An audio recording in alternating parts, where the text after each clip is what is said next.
rise and shine, it's vlogging time with CheezyGV. And yeah, in today's vlog I wanted to talk a little bit about things you should take into account before starting martial arts, and also things that you should be expecting when you do start martial arts and how it's going to feel starting something like this. Obviously, it's going to be very different depending on if you have like former experiences doing like regular exercise, or if you're just like lying dormant in your house without having to do much exercise. Also, I will note that like if you mainly do just like bodyweight exercises, or just like go to the gym or whatever and just like do lifting without any of the cardio, yeah, it's gonna be a bit rough. You might ask, how do I know? It's because that was basically me. I was just doing a lot of calisthenics. I went to like do some badminton one time this year before I actually started doing martial arts. And obviously, for the record, if you missed my first vlog, which you can go watch, just maybe put a link down below, or you can just find it's the video next to this one, because I haven't uploaded much videos. So yeah, anyway, if you don't already know, I recently started martial arts, and in particular the martial art of Hapkido, and more particularly the school of Kwan Nyom Hapkido. Because, you know, there are some subtle differences, but you know, it is what it is. There's lots of different martial arts and like schools of martial arts, but yeah, let's not get into that. Let's just get into the very general basis of like how it feels to start martial arts. Obviously, a small disclaimer, this will probably be very different depending on the kind of martial art you're starting, whether it's gonna have more like kicks, punches, or if it's gonna be more like grapple oriented, like Brazilian Jiu-Jitsu, for example. But I would presume that most martial arts will have the same kind of like extreme you're gonna have to get your body stretched a little bit more so in a martial art where you're doing a lot of kicks, you're doing well, punches you don't need to stretch as much, but you really do still want like a range of motion with your shoulder and stuff like that. It's not gonna be probably like a top 5 things you should know, or like a top 10 things you should know and do before starting martial arts. It's gonna be just like general things, but I might still number them, who knows. I kind of wing all my videos, especially the vlogs, so you know, just let's go on with the ride. Okay, I'm gonna start with how I felt my first, let's say, 4 times. I've been to 7 classes in total of Hapkido currently, and 2 of those were like just getting to know the hobby, and the rest, the 5, have been with me actually wearing the dobok, which is the kind of gi, but it's called the dobok because it's Korean. Yeah, you get me? Yeah. So, and that thing, let me just say, working out the first 2 times with just my track pants and like a sleeveless shirt, it's way different from wearing the dobok. The dobok is like 550 grams, so that shit weighs down on you while you're working out. So you could think of it as like wearing like training weights in a sense, because like it's a very heavy suit. So like your punches and your kicks are gonna feel a little bit different when you're doing them without the without the dobok on. So it's very, very difficult. Yeah, I'm going to talk a little bit about what it felt like for me starting this without having prior like consistent sports experience. Like I said, I did do badminton every now and then with my friends, but it has been lately, like the past year or so, it has been non-existent almost.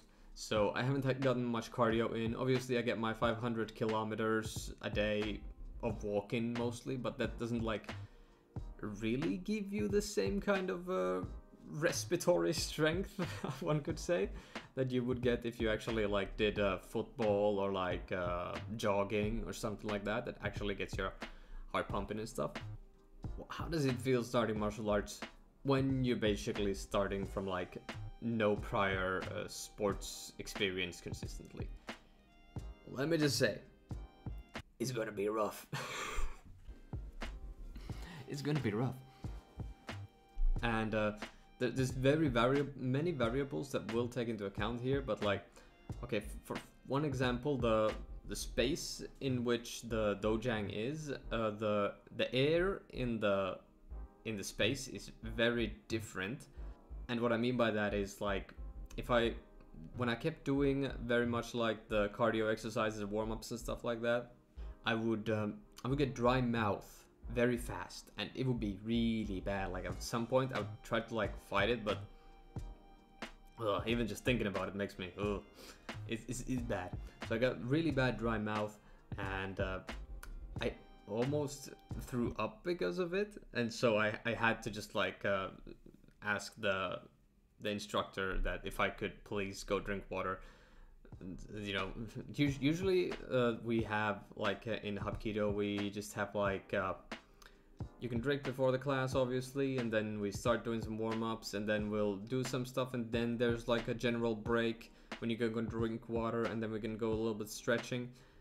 Generally, if you want to drink outside the drinking break assigned at the start, you should ask the person holding the class. It's just like good manners and stuff like that. And obviously they will let you drink.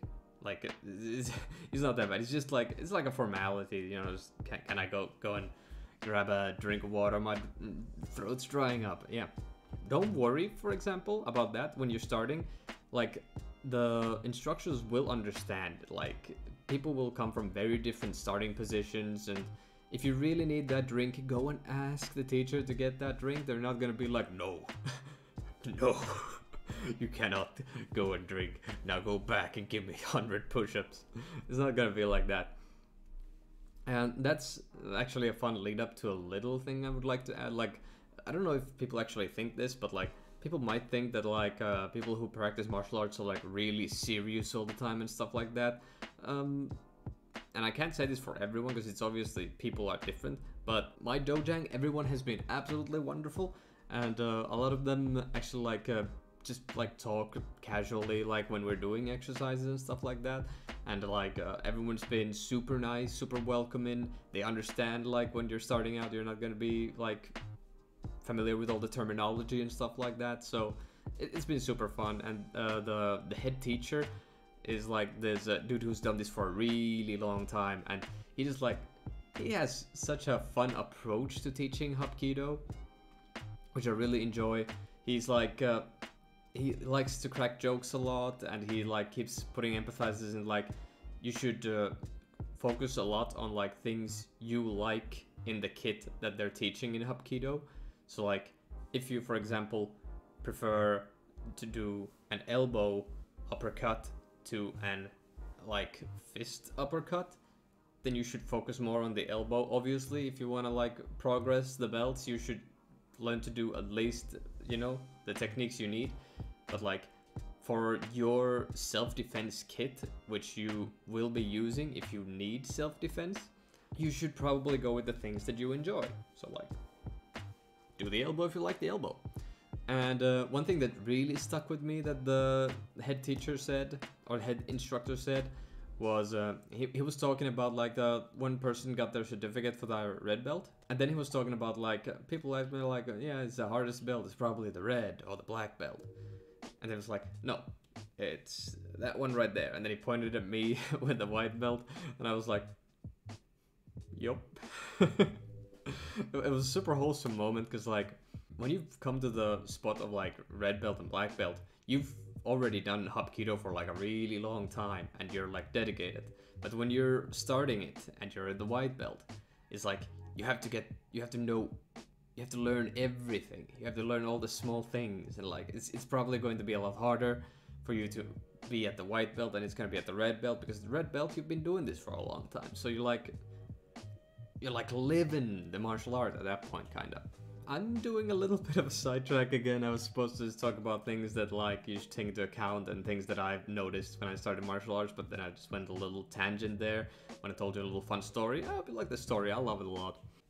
One thing for sure was the dry mouth, and the, like, you know, and the thing that accompanied with the dry mouth was obviously I was getting winded a lot faster, especially when I started doing the classes with the dobok on. And what I would recommend for someone thinking about starting martial arts is start cardio before you start martial arts. This is not like a must. Like, if you want to go and like check out the thing, go check out the thing. By all means, do it. The martial art is not gonna like escape you if you don't start it this week or next week. It's probably gonna be there.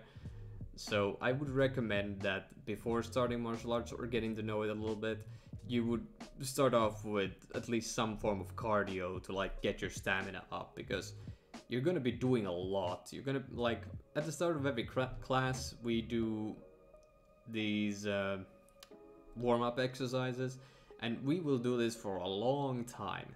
It depends a lot on like who's holding the class, but they're usually very taxing because, you know, you gotta get warmed up, and boy do they get you warmed up in these warm-up exercises. It's like, it's big. It's big. So I do get winded a lot, but since now I've been doing it for a while now, I noticed that I do get winded a little bit less while doing it. I still get pretty winded because, like, I think the point of the exercises is to get a little bit winded. You know, you're getting warmed up, so you're ready to do whatever. Okay, we're going past that now. Getting winded. Start cardio probably before starting martial arts. I would recommend that wholeheartedly. Also recommend doing cardio in between your martial arts classes. Like, for example, I'm doing martial arts on Tuesday and Sunday. I'm trying to add more like stretching every day and cardio at least a little bit in between the classes, so, you know, I will build up my stamina. And the thing I just mentioned there is a nice lead up to the next thing I would recommend, is stretching. But this is also something that is very dependent on what kind of martial arts it is, because, like, if you're doing something like judo or Brazilian jiu-jitsu, you're not necessarily going to need to stretch quite as much like with the legs as you would in something like taekwondo or hapkido in this sense, because hapkido does utilize punches, kicks, grabs, stuff like that. So, you know, you're gonna have to be a little bit flexible, and I am not flexible naturally. So, and I think it's having to do a lot with me having my kneecaps dislocated at a very early age, and after that I wouldn't want to like straighten out my leg. Like, I wouldn't want it to straighten out a lot, so I would like keep it always at like an angle where it's like safe. I can lock it down if it's like feeling like the kneecap is moving. That's something that you should probably think about depending on the martial art you're starting. When it comes to like stuff that has kicks and punches, I would definitely recommend that you start stretching every day. And stretching every day might sound like a lot. It's like, oh no, workout every day, I can't do that. But it's pretty easy. Like, I can even like show you a little bit of like things that I do to, you know, stretch my legs for these kicking things. Let me just grab the mat. Alright, now, before I did these exercises and started martial arts, I could probably go about here before it started hurting. But now I can pretty much like go all in. Like almost full palms to the ground. And that's all thanks to stretching every day. So here's some things you can do. Actually, I'm gonna angle it a little bit so you can see it better. So this one's pretty simple. First, you just easily lean into the leg. You're gonna feel it like around here. And then once you've done like 10 to 15 seconds of this, you bring the foot forwards like this. You lean in a little bit, and this is going to be stretching your hamstring down here. Like 10 seconds, 10, 15. And then you repeat with the other side. It's pretty nice. Lovely weather, isn't it? And then again, lean in, straighten the leg with your toes facing upwards. You can take support, it's fine, as long as you're feeling it in your hamstrings.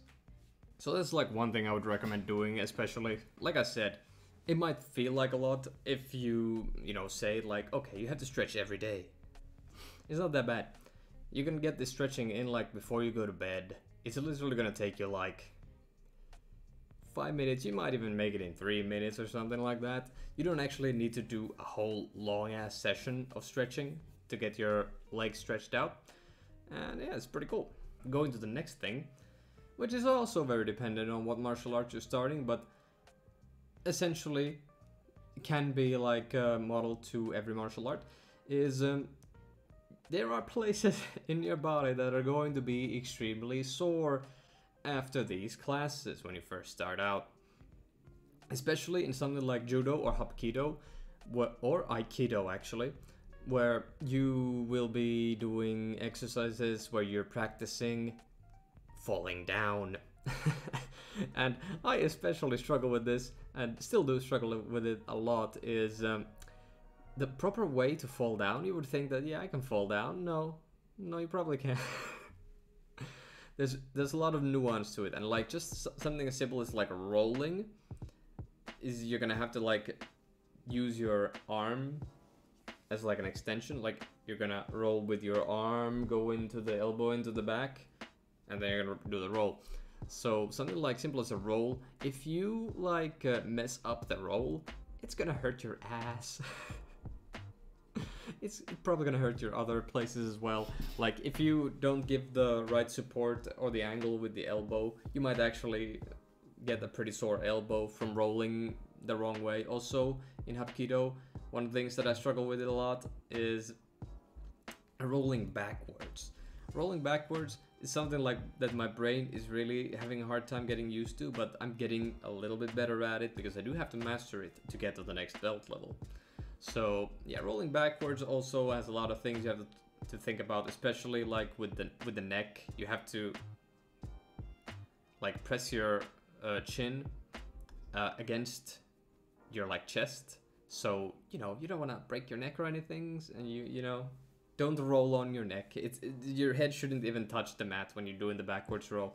There's a lot of things you have to take into account there, but places will be sore, especially when you're practicing punches or kicks, for example. Your legs are going to be extremely sore after doing a day of kicks, or your knuckles will be super sore after doing a set of punches in the class. For like, you know, you're gonna be practicing your technique, and if you don't do it with the right knuckles, it's going to be red all around. But if you're doing it with the right knuckles, it's going to be just like these two that are going to be sore.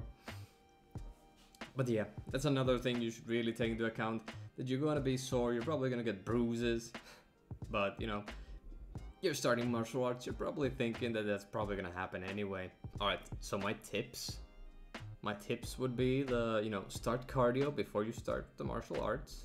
Definitely stay hydrated during and after and before the martial arts.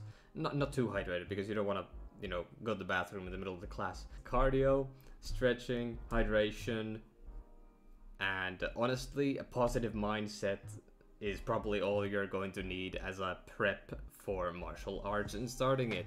Motivation is good too.